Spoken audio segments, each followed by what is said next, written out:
గుడివాడలో అన్నా క్యాంటీన్ను పునఃప్రారంభించారు సీఎం చంద్రబాబు భువనేశ్వరి దంపతులు. అన్నా క్యాంటీన్ భవన శిలా ఫలకాన్ని ఆవిష్కరించి రిబ్బన్ కట్ చేసి క్యాంటీన్ ప్రారంభించారు. ప్రారంభోత్సవ కార్యక్రమంలో పాల్గొన్న గుడివాడ ఎమ్మెల్యే వెనిగండ్ల రాము, ఎంపీ వల్లభనేని బాలశౌరి, జిల్లాల్లోని పలువురు ఎమ్మెల్యేలు పాల్గొన్నారు. అన్నా క్యాంటీన్లో కూలీలు, కార్మికులకు భోజనాన్ని వడ్డించారు సీఎం చంద్రబాబు భువనేశ్వరి దంపతులు. గౌరవ మంత్రివర్యులు, శాసనమండలి సభ్యులు, శాసనసభ్యులు, ఆంధ్రుల ఆరాధ్య దైవం అన్న ఎన్టీఆర్ స్ఫూర్తితో అన్న క్యాంటీన్ పథకాన్ని నాడు గౌరవ ముఖ్యమంత్రివర్యులు నారా చంద్రబాబు నాయుడు గారు ప్రారంభించారు. ఇప్పుడు అదే స్ఫూర్తితో పేదల ఆకలిని తీర్చాలని మంచి ఆశయంతో ఒక చక్కటి భోజనంతో గౌరవ రాష్ట్ర అన్నా క్యాంటీన్ పథకాన్ని పునః ప్రారంభోత్సవం చేస్తూ ఉన్నారు.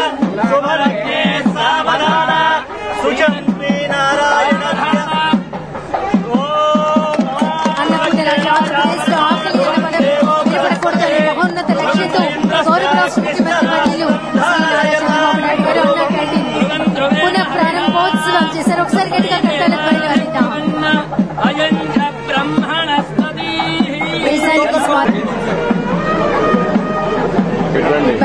చేసి గౌరవ రాష్ట్ర ముఖ్యమంత్రి వర్యులు వెళ్లి అక్కడ ఉన్నటువంటి కామన్ పీపుల్ అందరితో కలిసి ముఖ్యమంత్రి గారికి భోజనం సర్వ్ చేయడం జరుగుతుంది. గౌరవ రాష్ట్ర ముఖ్యమంత్రి వర్యులు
अच्छा పైకి పెట్టి కొంచెం పైకి దాన్ని అన్న కదా అటు చేద్దాం.